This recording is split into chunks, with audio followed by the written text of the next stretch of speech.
Go choose. Go choose. Excuse me.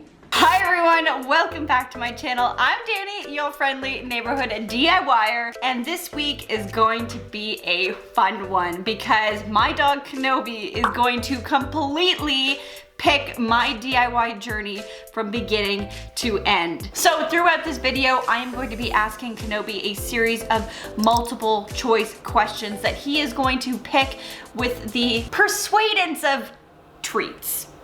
Oh, I just said treats and he's like, excuse me? Yes, you're so ready. You're gonna get so many treats today. Oh my goodness, you're gonna be so excited. But before we get into it, I would like to take a minute to thank the sponsor of today's episode, Honey. You know, with the pandemic at play, I think we can all agree that our online shopping has pretty well grown exponentially, and Honey has become a very big player in my life to help me save a little money while I'm at it. Honey is a free browser extension on your computer that scours the internet for promo codes and automatically tests them when you're checking out online. Also, can we just agree that that little coin mascot is like literally the cutest thing you've ever seen? I'm in love, look at it, it's like a little coin. Oh, face.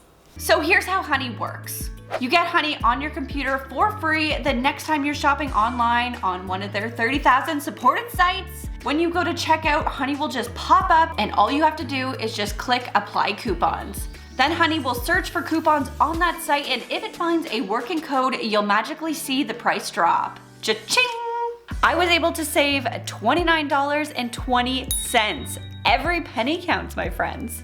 Honey supports all kinds of stores from home and decor, fashion and clothing, craft supplies. DIY friends, we are covered, and I think we can all agree that our DIY crafting hobbies ain't cheap. So if you have a computer and Honey ain't on it, go to joinhoney.com/Danie and download it in 2 easy clicks. Again, that's joinhoney.com/Danie so that they know I sent you, and go save some money. Thanks Honey for supporting today's video. So with that said, let's get on with this DIY Dog Day Showdown. Editor, roll the tape. Boop.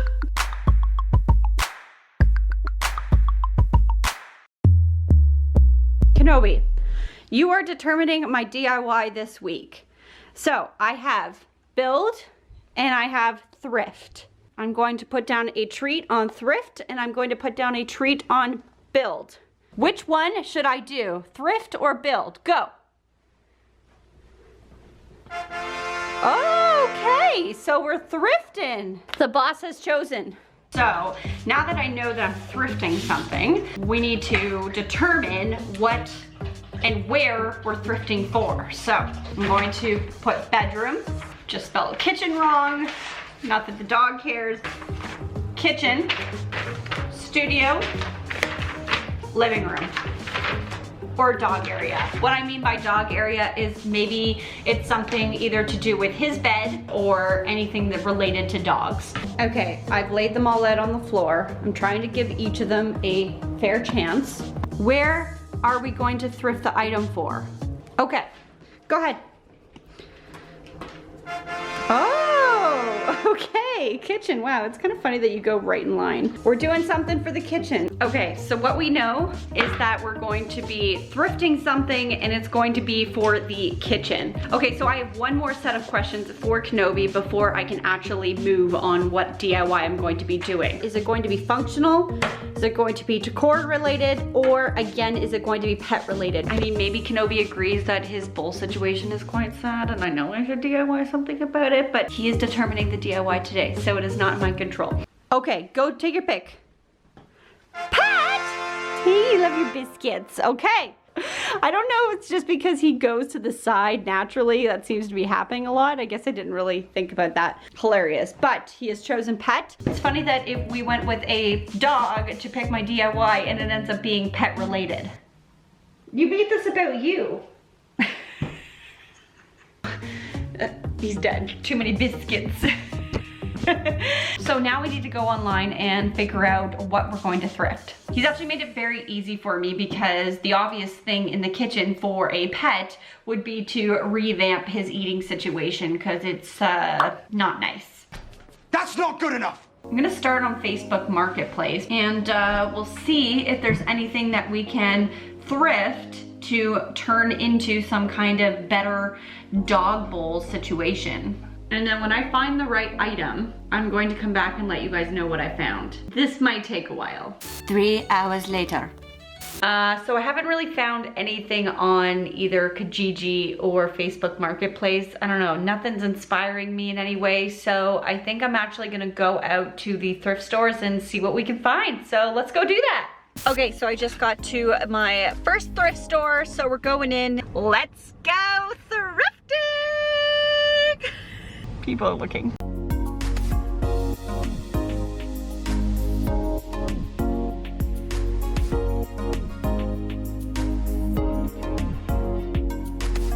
Okay, this thing is $20 and it's got some interesting detail on it. I could cut out holes at the top and kind of create a little platform. Okay, I think I'm gonna pick up this bench. I think I can do something with it, so let's do it. Okay, friends, we have a bench. Look at that beautiful lamp. It's got a giant ball in the inside. It was just so cool, and it was $12.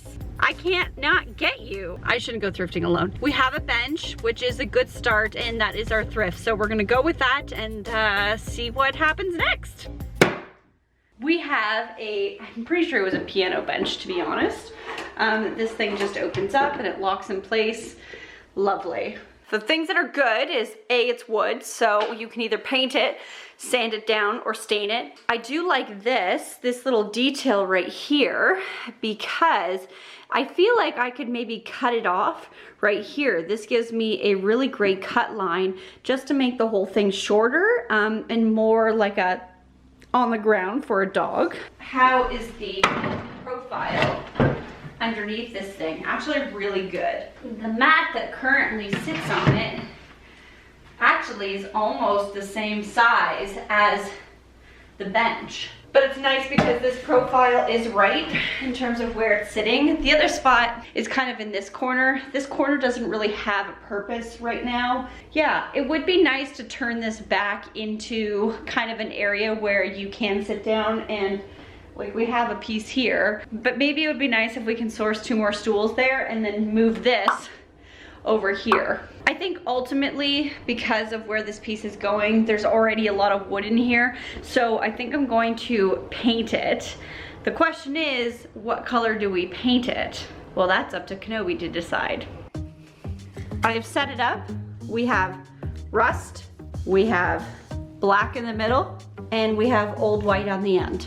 Are you ready to pick? Let's see. High five me. Yeah. Okay, go ahead. Oh, black. Well done, sir.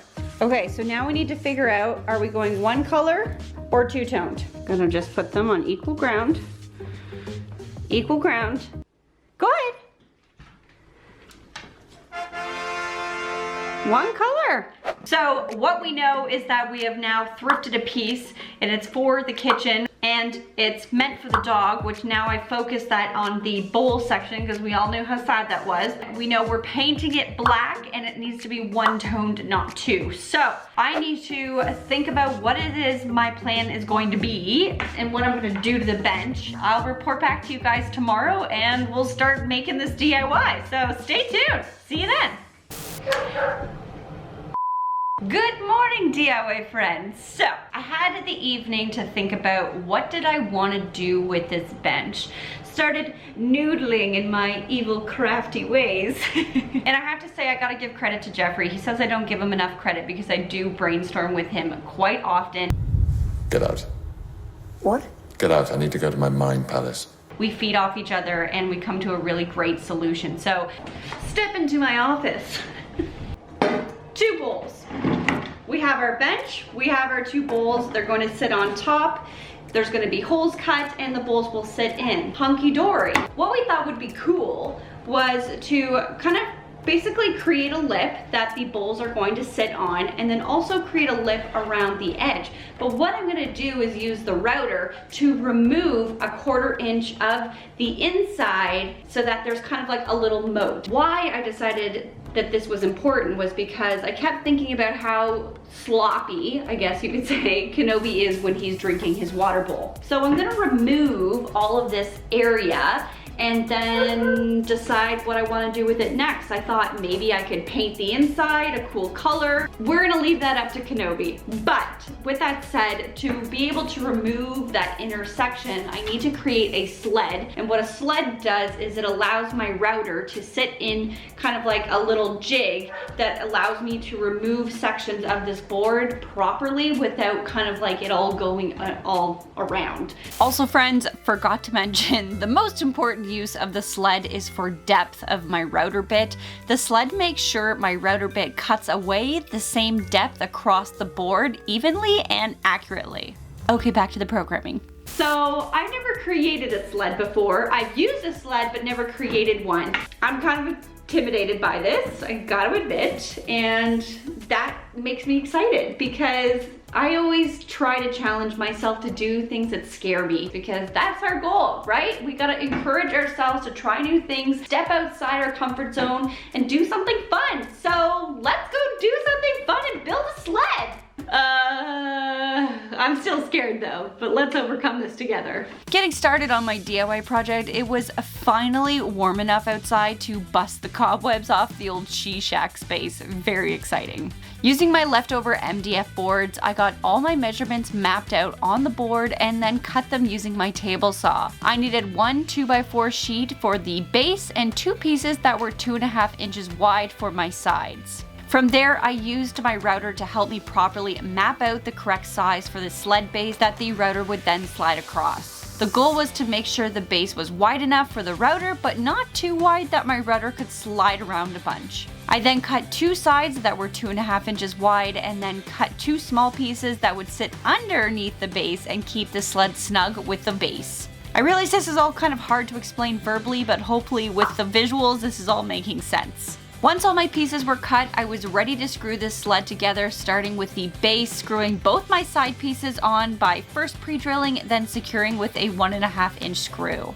When you're done, you should have something that looks like a large U shape. After that, it was the same process with the sled, attaching my sides with clamps, pre-drilling, and screwing together. The only difference this time, I was also attaching the underside pieces that would help my sled top move back and forth on the base. The sled wasn't done yet though. Using a T-slot bit, I then used this to make multiple passes inside the sled, each time plunging the bit a little bit deeper until I was all the way through. This was going to create my hole guide that my future router bits would sit in so I can access my project underneath. Now that we actually have the contraption that's going to let us do the thing that we need to do, we can finally get started on the project. But at least I have it now. I forever have this little rig and I can evolve it and grow it, so that's cool. So I'm gonna go get the bench. We're gonna take the top off and figure out where we want our holes to be, and then we'll start going. Finally getting started on the actual DIY, I first removed all the hardware from the bench, which allowed me to pop the lid right off. I then used the dog bowls and the previous dog bowl holder to help me map out how big my holes needed to be and where to cut them. I eventually just found it easier to put the size I needed on a piece of paper and use that as my template. I highly recommend this for anyone who might wish to do something similar in the future. From there, I used my drill and a large drill bit to drill 4 holes around the inside of the circle that would give me a place to put my jigsaw blade through when I went to remove the wood. And then I simply cut out my circle with my jiggity saw. Simple as that. I'm really nervous about this part, but I'm going to have courage, Mary, have courage. That's a Lord of the Rings reference. I've been referencing Lord of the Rings a lot lately. So here we go. Switching over to a 5/8 inch straight bit and adjusting my plunge router depth to only take away about a 1/4 inch from the board, I attempted my first cut with my sled. As far as first attempts go, I was pretty happy. As you can see, the sled helped me remove wood from the wood top, and it was straight all the way across and at the same depth. Woohoo! It's working! Now all I had to do was follow this technique and take it slow, being careful not to remove any areas I didn't want to remove. You know, it's moments like this where a CNC machine would make all this so much easier, but you really can't appreciate the easy stuff without first learning how to do it the hard way, so I'm always happy to learn a new skill and grow up my confidence with the tool. I did find an issue where I think my router bit had shifted a little bit in the router, causing my depth to be a bit off as I worked across that board. Eventually I tried to recorrect this, but I ended up just making it worse, so my cutting depth was a tad off across the board, but this was going to be an easy fix later with a bit of sanding. No prob, Bob. Now to quickly clean up these circles just a little bit and take off that kind of star-like shape it had, I ended up using my cordless router, which just made it super simple to just kind of clean this up and made it a little bit smoother. And then finally, I took my multi-tool with the sander head to begin cleaning and smoothing out all those details. I love this tool because the small shape of the head just makes it ideal to get into tiny spaces and corners that you can't normally get into with a circular palm sander. And it's definitely something you want in your DIY toolbox. Okay, so I just cleaned it up a little bit and it looks so much better now. It still needs a little bit of hand sanding, and I think I want to take my Dremel and really clean up these edges because it's not perfect. I am gonna call it for the day because the sun is starting to go down. It's getting a little bit colder out and I'm like starting to feel it. Kenobi didn't have to make any decisions today, but he will have some decisions tomorrow. So I will get this cleaned up, show you what it looks like in the morning, and who knows? We'll see what Kenobi decides. So see you tomorrow. Good morning, DIY friends. It is another DIY dog determined day. First thing I need to do is I gotta remove the table legs from this. Obviously we're gonna shorten it. So I have my Sawzall. Gonna just take off basically right here. Then we'll have a teeny tiny table instead of a big bench.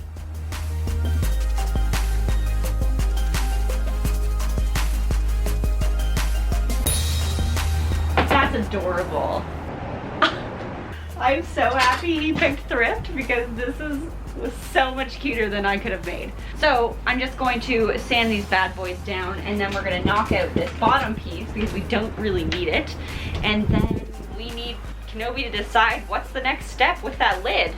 So a little sanding I did, and I also got the base removed with my mallet. From there, I had to remove any staples, and then I sanded the entire piece down, removing the protective finish on top so I could paint it without issues later. So I got everything back into the studio. Both pieces are dusted off, ready to be painted or whatever we do. Honestly, I think it would be amazing now that we have kind of that indent to think about some kind of two-tone. Either the inside is painted a different color and then we make sure that it is nice and sealed, or we pour some epoxy inside. So obviously I'm not the one that can make that decision. I have to take it to the boss. So let's go ask Kenobi what we're doing next. Your Majesty, a minute of your time, if you will.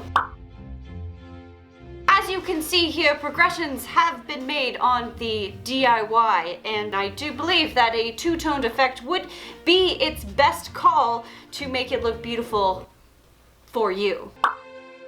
So I ask that we reconsider the options to either, again, go one-toned, I mean your decision, or we go a two-toned with paint, so a color on the inside and then black on the outside, really nice, or I give you the option to epoxy the inside. Ooh, am I right? We have one color, epoxy, or paint it two-toned. Decide.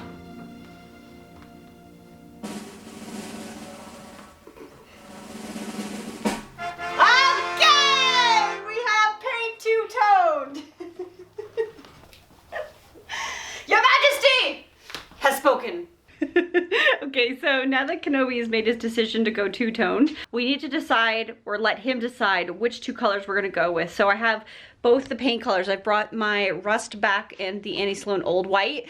So I'm going to once again put these paint options on the ground and let him decide. So let's see what he goes for. Rust, Annie Sloan. Okay, Rust, Annie Sloan. High five. High five. High five. Ah! Yay! Oh, I'm so happy. Okay, we're going rest.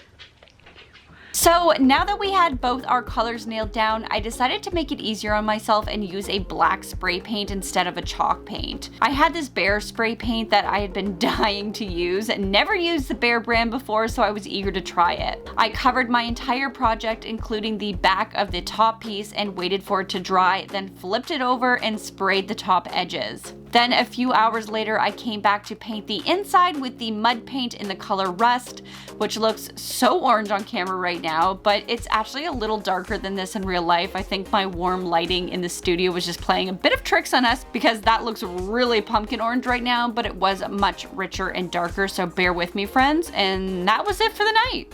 I have been putting layers on this all night. I think I finally got it nice and neat in the way that I wanted it to be. And then there's one more small, tiny surprise that will bring this whole DIY together. So stay tuned. I'll see you tomorrow. Good morning, DIY friends. So I'm in a bit of a pickle. I woke up this morning and I put on a clear sealer over top of the black spray painted base. I don't know if it was just because my art room was too cold last night, but the Rust paint, which is clay based, so maybe this isn't a big shocker, but it did end up like getting really flaky. Like you can kind of see how it just didn't dry nicely, and it's like super dry. There you go, there's some sections too. I'm just not really happy with it.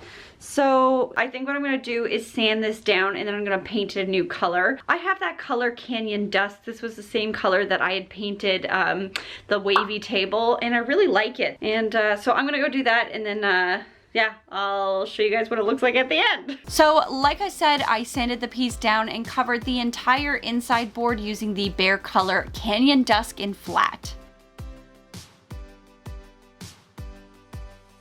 Okay, so while I'm waiting on all that to dry, I actually want to create some kind of mat that's going to sit underneath the food eating area. Now, I went online and I looked everywhere for the right size, but because this piece is kind of an unconventional dog food tray, you're either too small or something's way too big and it's gonna overpower the area. So I realized I need to do a custom mat. So I'm going to do a very old DIY that was on my channel way back in like 2019. So I'm just using regular scissors. So sue me. So sue me.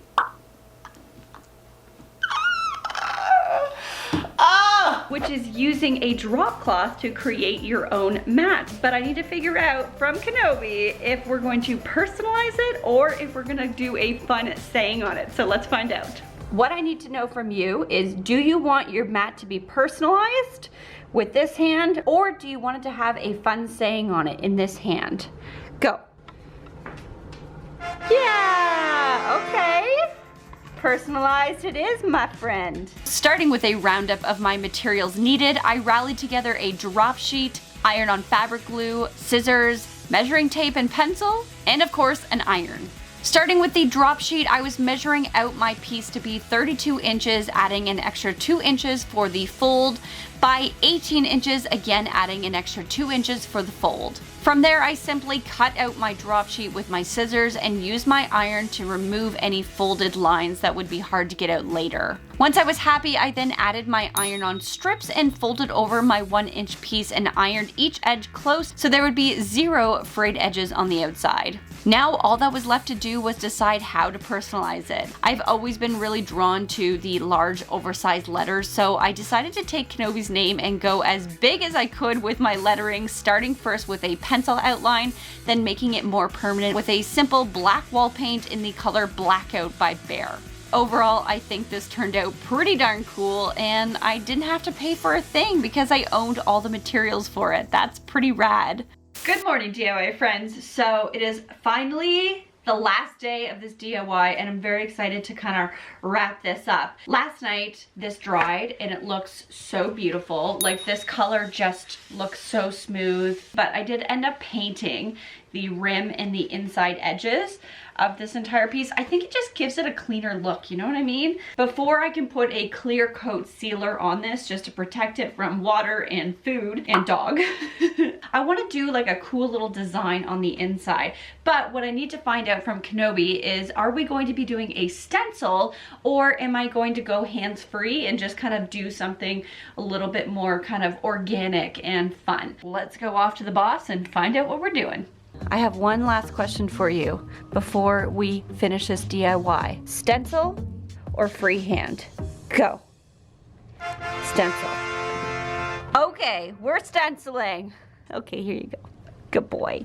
The boss has spoken. Now, I have this adorable stencil that I picked up eons ago. I picked this up from the Annie Sloan store in Toronto, and it's got this cute little like organic shaped sun pattern on it. I absolutely love this, and I think it's gonna look so cute on the top of this. So let's get stenciling. I'm excited. As I was stenciling, I kept thinking to myself, man, I wish I could just use a marker. And then I realized I actually had a paint pen in my studio, so I whipped that out, and this was just a game changer. No mess, no bleeding. I wish I had thought of this from the start, but at least I remembered, and it just made the entire process go so much quicker.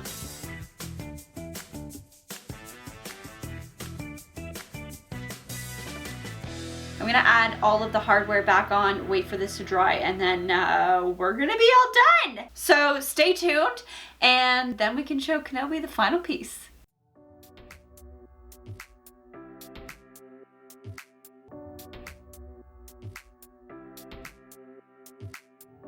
I'm gonna go get Kenobi, and we're gonna bring him in to see his brand new dog bowl. Dog bowls, plural. Hi, do you wanna come inside? What's that?